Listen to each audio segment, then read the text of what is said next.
할렐루야. 하나님의 은혜에 감사를 드립니다. 지난 시간에 계시록 18장 4절 5절을 하다가 마쳤습니다. 죄가 하늘에 사무친 일, 바벨론의 죄가 하늘에 사무쳐가지고 그 죄로 인해서 하나님께서 더 이상 참을 수가 없어가지고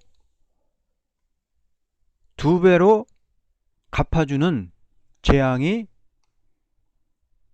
있을 것을 말씀을 했습니다.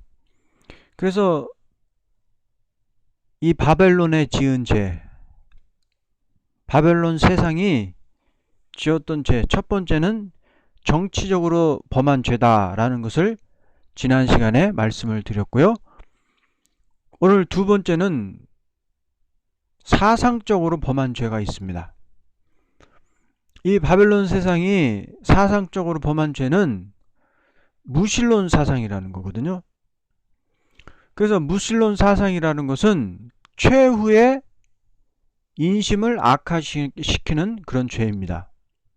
이 무신론 사상은 사람을 금수화시키는 동시에 죄를 짓고도 하등 양심에 꺼리낌 없이 살게 만드는 사상인데, 이 사상으로 말미암아 범하는 죄는 금수보다도 더 큰 죄를 범하고 있는 것입니다. 신은 없고 인간 자체도 물질이고 영혼은 없으니 죽어서 썩으면 끝이고 죄도 심판도 없다는 사상, 이런 사상이 유물론 사상이거든요. 그래서 기독교는 자본주의 산물로 아편이다, 그래가지고 기독교를 대적하는 그런 사상, 그런 사상이 바뀌면 그 사상은 마귀의 사상이니 마귀가 합법적으로 그 사람에게 귀신이 들어가서 그 사람을 도구로 쓰니까 그 사람이 마귀의 도구가 돼가지고 믿는 사람들을 극도로 대적하는 그런 인간이 되는 것이죠. 그래서 그런 사람들이 지금 세상에 많이 등장하는 거예요. 점점 갈수록 우리나라도 기독교를 대적하고 예수님을 믿는 사람들을 대적하는 분위기가 점점 강해지는 것입니다. 그래서 그런 죄로 인해서 하늘에 그런 죄가 사무친다. 그리고 세 번째는 무슨 죄냐? 전쟁으로 범한 죄입니다. 과거의 전쟁은 도덕적 전쟁이었습니다. 그러나 금일의 전쟁은 애매한 백성을 전멸시키는 폭격이라는 것은 잔인한 일입니다. 지금도 전쟁이 많이 곳곳마다 벌어지고 있죠. 요즘 IS를 통해서 전쟁이 일어나서 중동이 전쟁 중인데, 거기서 막 폭격을 통해서 군인들만 죽이는 것이 아니라 죄가 없는 민간인들, 어린이들 막 이런 사람이 죽잖아요. 그래서 이런 애매한 백성을 전멸시키는 것은 아주 잔인한 일이다. 이유 없이 남의 건물을 파괴하고 가족을 몰살시키고 한다는 것은 전쟁 중에도 죄악의 전쟁이라고 보게 됩니다. 계시록 9장 14절 이하에 앞으로 중동 전쟁이 나는데요. 중동 전쟁으로 세계 3분의 1이 죽는 그런 비극은 인류 역사상 가장 잔인한 전쟁이 될 것입니다. 그리고 계시록 18장 10절에 온 세계가 한 시간에 불타는 그런 전쟁도 있을 것을 말씀하고 있습니다. 그래서 앞으로 이 바벨론 세상으로 인해서 약한 자들이 등장함으로 말미암아 이 사람들이 벌이는 그 무력적인 전쟁으로 인해서 당하는 그런 피해가 가장 죄악된 전쟁이다. 그런 죄가 있다. 그렇게 말씀을 했고요. 네 번째는 종교적으로 범한 죄가 있습니다. 종교라는 것은 그 종교의 신앙 절개라는 것이 있어야 되는 것인데, 오늘의 종교는 어느 종교나 다 타협적인 노선을 걷자는 것인데, 더구나 기독교가 협상주의로 흐른다는 것은 종교적인 큰 죄악이 되는 것입니다. 이 협상적인 종교로 인해서 하늘에 죄가 사무치게 되는데요. 이 공산당에서 나온 가짜 목사들이 동구권, 옛날 구소련의 위성국가였던 동구권에서 이 공산당 당원이 목사로 가장을 해가지고 서방 기독교에 침투를 하죠. 그래서 그 사람들로 인해서 WCC가 용공주의가 됐는데, 또 WCC는 종교다원주의를 주장을 하고 있습니다. 그것은 뭐냐면은 우리가 구원을 얻는 것이 산에 오르는 과정이라고 하면은, 기독교의 그리스도를 믿어서 산에 오르는 과정이 있고, 불교를 믿어서 산에 오르는 과정이 있고, 힌두교를 믿어서 산에 오르는 과정이 있고, 회교도를 믿어서 산에 오르는 과정이 있다. 그래서 그리스도를, 예수님을 믿어서 산에 오르는 길만 있는 것이 아니고, 마호멧을 통해서, 석가모니를 통해서 올라가는 길도 있으니까, 기독교만 구원이 있다고, 기독교만 길이 있다고 주장하는 것은 어리석은 짓이라는 거예요. 예수님을 믿어서만 산에 올라가는 것은 그건 초보다, 초보. 초보자 길이고, 더 어려운 길이 있다. 부처를 통해서, 마호멧을 통해서, 힌두교를 통해서, 여러가지 종교를 통해서 산에 올라가는 과정이 다 있다 라고 주장을 하는 것이 종교다원주의입니다.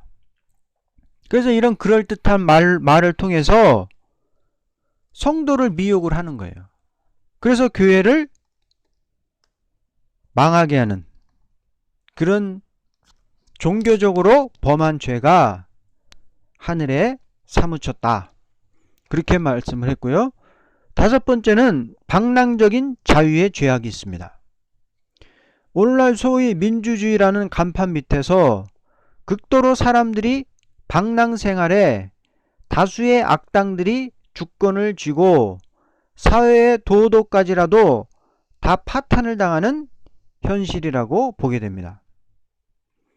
오늘날 마귀가 지배하는 세상의 학문이나 문화나 예술이나 그리고 미디어를 통해서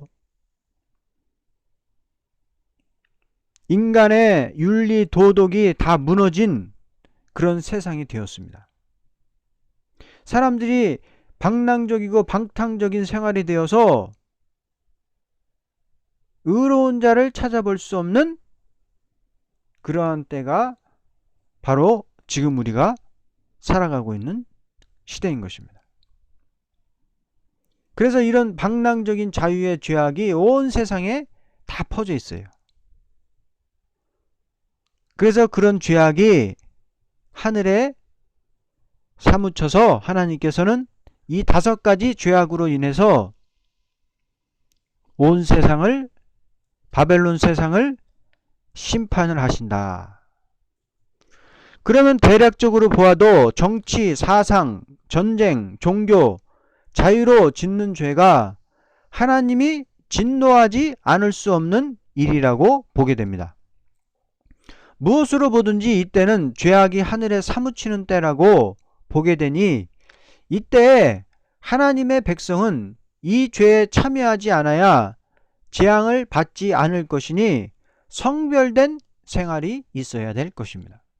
그래서 바벨론에서 나오라는 것은 이제 앞으로 바벨론이 생겨서 그때 나오라는 것이 아니고, 지금부터, 지금 이 시대가 바벨론 세상이 다 됐는데, 지금 이 시대부터 이 바벨론에 속하지 않고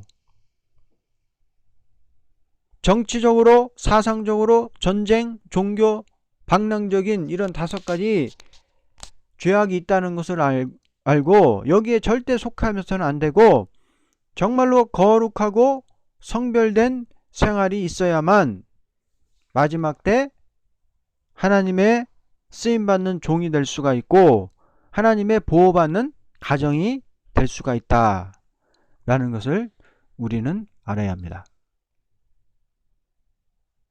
7절 보겠습니다. 그녀가 자신을 영화롭게 하고 사치스럽게 산 만큼 고통과 슬픔으로 갚아주라. 이는 그녀가 마음에 말하기를 나는 여왕으로 앉아있고 과부가 아니로다. 그러므로 내가 결코 슬픔을 당하지 아니하리라 하였기 때문이니라 그랬습니다. 그래서 이 바벨론이 자신을 영화롭게 한다 그랬습니다. 대중은 참된 영화를 부끄럽게 알고 임시로 그때그때 자기를 영화롭게 하려는 생각은 멸망을 자취하는 어리석은 행동입니다. 사람들이 참된 영화를 바라봐야 되는데 그때그때 임시에 보여지는 것 거기만 쫓아간단 말이에요. 그래서 자기만을 영화롭게 하려는 그 생각은 멸망을 자취하는 어리석은 행동이다 라는 것을 알아야 되는데 모른단 말이에요. 그들의 사상은 자기를 영화롭게 하고 반기독적인 사상으로 통일된 사회인 것입니다. 극도로 물질 문명에 도취된 사회가 마지막 바벨론 세상이다. 그래서 이 바벨론이 나는 여왕으로 앉아 있고 과부가 아니도다. 그러므로 내가 결코 슬픔을 당하지 아니하리라. 결코 망하지 않는단 말이에요. 그래서 이 말씀은 이사야 47장의 말씀, 또 이 말씀을 짝을 맞춰보면 이사야 47장 7절에서 9절까지 말씀이 또 있습니다. 이 바벨론에 관한 예언이거든요. 이 47장이 7절부터 보면 말하기를 내가 영원히 귀부인이 되리라 하여 이런 일들을 내 마음에 두지도 아니하였고 그것의 제일 끝도 기억하지 아니하였도다. 그러므로 이제 이것을 들으라. 환락에 내어준 너는 태평하게 살며 마음속에 말하기를 나뿐이라 나 외에 다른 이가 없도다. 나는 과부로 주저앉지도 않을 것이며 자녀를 잃어버리는 일도 모르리라 하는도다. 여기서도 그랬죠? 나뿐이라 나 외에 다른 이가 없도다. 나는 과부로 주저앉지도 않을 것이며 자녀를 잃어버린 일도 모르리라 하는도다. 그랬습니다. 그러나 한날 한순간에 이 2가지 일, 자녀를 잃는 일과 과부가 되는 일이 내게 임하리라. 그 일들은 내가 무수한 마술들과 허다한 마법들을 베풀지라도 온전하게 내게 임하리라. 그렇게 말씀을 했습니다. 그래서 이 말씀대로 바벨론이 교만해가지고 자신은 영원히 망하지 않을 것 같이 그렇게 말을 하지만 일시간에 재앙이 와가지고 과부가 되고 자녀를 잃어버리는 그런 멸망이 온다라고 말씀을 하고 있습니다. 그래서 이 음녀 교권이 짐승한테 시집을 갔는데 짐승 정권한테 시집을 가가지고 짐승 위에 올라 앉아가지고 과부가 아니라는 거예요. 하나님의 종이라는 사람이, 종들이라는 사람이 예수님을 남편으로 안 모시고 예수님이 남편으로 있는데 예수님 남편은 버려버리고 짐승 남편을 얻어가지고 교만하게 말을 하다가 일시에 멸망을 당할 것을 말씀을 했습니다. 8절 보겠습니다.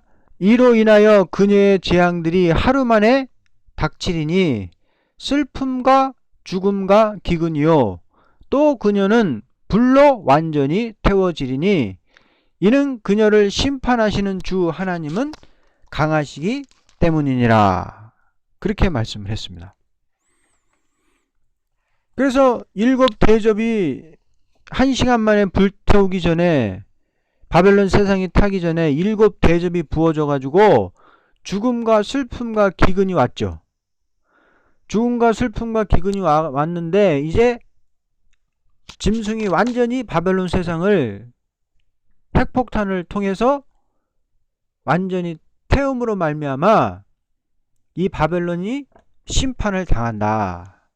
그 심판을 하시는 것은 누가 했어요? 하나님께서 짐승의 마음을 움직여 가지고 짐승 스스로 자신의 왕국을 불살라 버리도록 그렇게 마음속에 역사를 하셨다. 그래서 하나님은 강하신 하나님이시다. 그렇게 말씀을 했습니다. 9절 그녀와 더불어 행음하고 사치스럽게 살던 땅의 왕들이 그녀가 불에 타는 연기를 볼 때 그녀를 위하여 울며 애곡하리니 그들은 그녀가 당하는 고통이 두려워 멀리 서서 말하되 화로다 화로다 큰 성 바벨론이여 견고한 도성이여 일시에 너의 심판이 임하였구나 라고 하리라. 이 바벨론 음녀하고 세상의 왕들이 다 음행을 했죠. 세상의 왕들이 그 바벨론 음녀의 말을 듣고 짐승에게 절을 하고 짐승을 섬기며 짐승에게 자기들의 모든 권세와 정권을 다 맡겨가지고 짐승이 세상을 다스렸는데 그래서 이런 짓이 다 뭐예요? 음란한 짓을 하는 것이거든요. 음란한 짓을 하는 것인데 그 바벨론이 불에 타니까 화로다 화로다 하면서 울면서 애곡했다. 그렇게 말씀을 했습니다. 그래서 1시간에 이 바벨론 세상이 불에 타진다. 그래 1시간이라는 것은 1hour, 1시간을 말하는데요. 지금 과학 발전으로 세계가 1시간에 살라지게 되는 일이 핵폭탄이 나오게 된 것은 큰 재앙이라고 아니할 수가 없습니다. 그러므로 세계 인류가 1시간에 없어지는 재앙이 온 후에는 성도의 나라가 온다는 것이 계시록과 모든 선지서에 가르친 말씀입니다. 우리는 그날과 그 시는 알 수 없으나 무엇으로 보든지 지금은 심판기라고 보게 됩니다.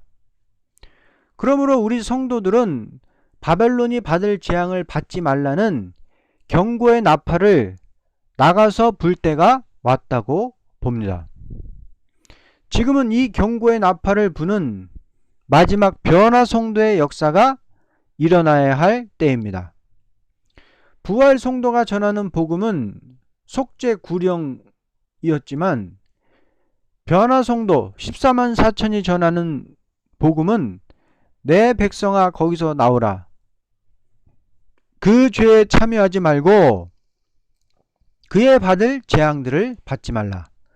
그 죄는 하늘에 사무쳤으며 하나님은 불의한 일을 기억하신지라 라고 이 18장 4절의 말씀을 세상에 나가서 막 전해야 될 때가 왔어요. 지금 이 복음을 전할 때가 왔어요. 왜? 세상의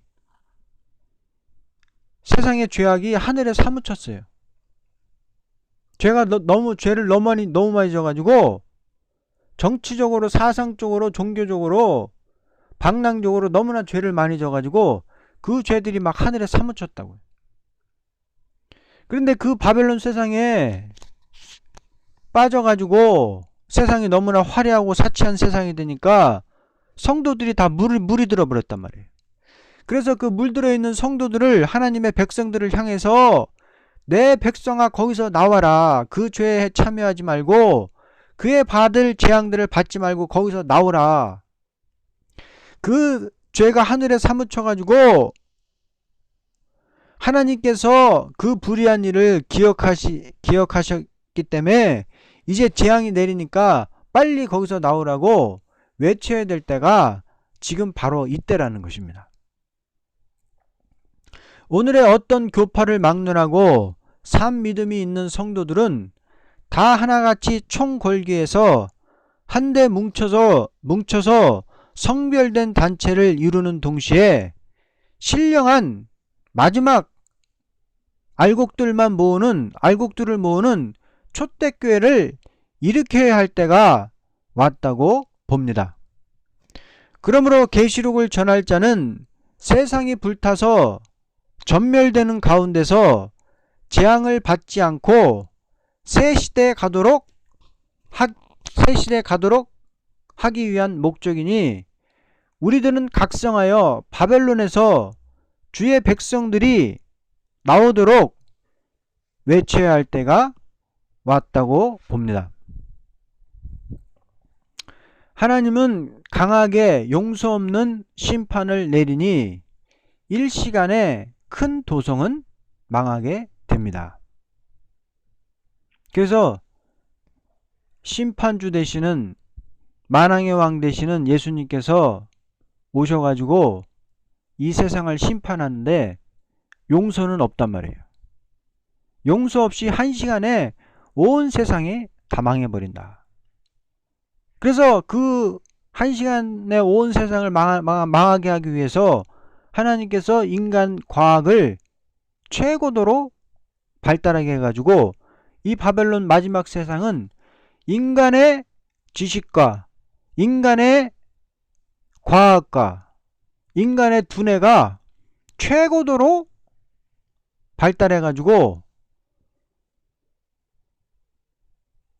과학적인 유토피아를 이루는 그런 세상을, 이 마귀 세상을 인간들이 낙원처럼 그렇게 막 지어놓는 그런 세상이 마지막 바벨론 세상인데, 이 도성을 한 시간 만에 다 불태워 없애버린다 라고 말씀을 했습니다.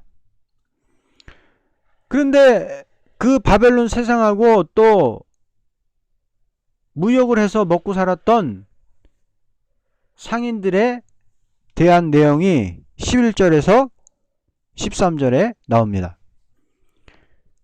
11절, 또 땅의 상인들도 그녀로 인하여 울고 애통하리니 이는 이제 자기들의 상품을 사는 사람이 더 이상 없기 때문이라.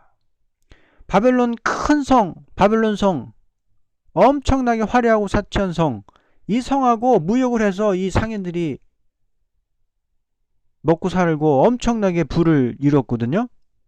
근데 그 바벨론 세상이 다 불태워 없어져 버리니까 울고 애통할 정도로 그렇게 바벨론 세상을 없어진 거에 대해서 슬퍼한다. 그렇게 말씀을 했고요.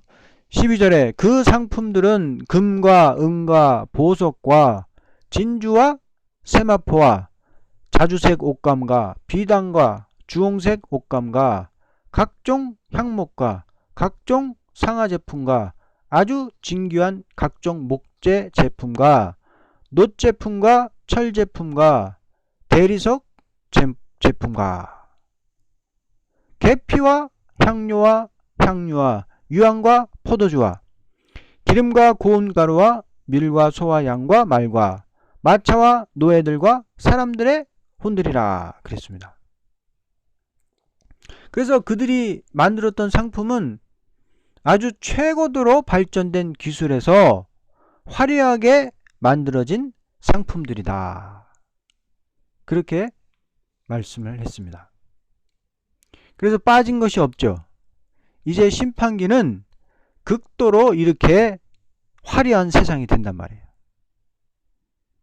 돈만 있으면 죄도 마음대로 지을 수 있는 그런 세상. 마음대로 놀고 도무지 죄를 부끄러워하지 않는 그런 세상이 된다는 거예요. 아주 죄를 노골화시키는 그런 세상이 된단 말이에요. 그래서 사상도 몸도 음란한 세상이 된단 말이에요. 영적인 음료와 육적인 음료들이 가득한 세상이 된단 말이에요. 그래서 이런 음료들이 가득해가지고 한시간에 망해버리는 세상이 마지막 바벨론 세상이다. 그렇게 말씀을 했어요. 그런데 여기 보면 또 13절에 뭐 상품이 여러 가지 많이 나오죠. 상품이 여러 가지 많이 나오는데 여기 또 보면 노예들과 사람들의 혼들이라. 에스겔 27장 13절에 보면요. 야왕과 두발과 메색은 내 거래상들이었고 그들은 너의 시장에서 사람들과 녹그릇들을 교역하였도다. 그렇게 했습니다. 그래서 에스겔 27장에 두로에 관한 내용인데 에스겔에서도 사람들도 교육을 했는데 여러가지 상품들과 더불어 사람들도 교육을 했다고 말씀을 했고요. 오늘 계시록 18장에서도 노예들과 사람들의 혼들을 상품으로서 교육을 했다 그랬습니다.